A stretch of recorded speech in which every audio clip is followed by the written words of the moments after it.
Hi decay squad. இன்றைக்கி வந்து பார்த்திங்கன்னா சனிக்கிழமை சின்னதாக ஒரு மினி விலாகாக வந்து பார்த்துடலாம். ஆக்சுவலாக 2 பிட்டு வந்து தென்னந்தோப்பு வந்து போயிருந்தோம். ஸோ 2மே கன்று மரம் தான், பெரிய அளவுக்கு வளர்த்தியான மரம் இல்லை. ஸோ அதில் செகண்ட் பிட்டு வெட்டி கிட்டத்தட்ட முடிக்கும்போது வந்து பார்த்திங்கன்னா நம்ம பையொருத்த குலவி கடி வாங்கியிருப்பேன். ஆக்சுவலாக அந்த குலையை அறுத்துட்டு அதை தள்ளி விடலான்னு பார்க்கும்போது பூச்சி வறந்துருக்குது.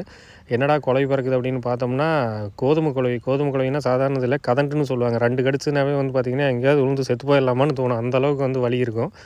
ஸோ நான் இன்னும் கடி வாங்கினதில்லை, ஆனால் நிறைய பேர் சொல்லியிருக்கிறாங்க.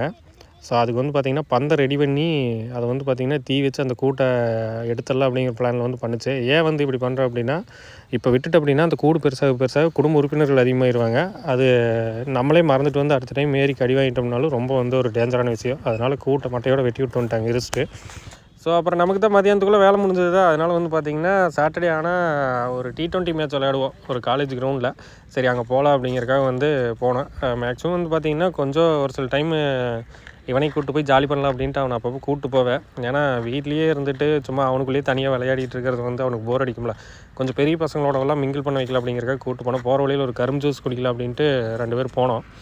ஆக்சுவலாக பெரிய டம்ளரில் கொடுத்துட்டாங்க, நம்மளால் குடிக்க முடியல. அது மட்டும் இல்லாமல் டேஸ்ட் வைஸ் சூப்பராக இருந்தது. ஆக்சுவலாக டேஸ்ட் நல்லா இருந்தால் குடிச்சிருவேன், அதனால் குடிக்க முடியல. ஆக்சுவலாக வயிறே ஃபுல்லாகிடுச்சு, அவ்வளோ பெரிய டம்ளர்.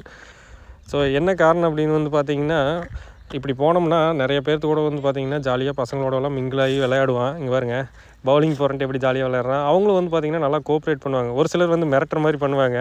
ஸோ நான் சொல்லி கூப்பிட்டு போயிடுவேன், எல்லாத்துக்கூட ஜாலியாக பழகு தம்பி, ஒன்றும் பிரச்சனை இல்லை அப்படின்னு. சரி அடுத்த ஒரு மினி விலாகில் பார்க்கலாம். பாய்.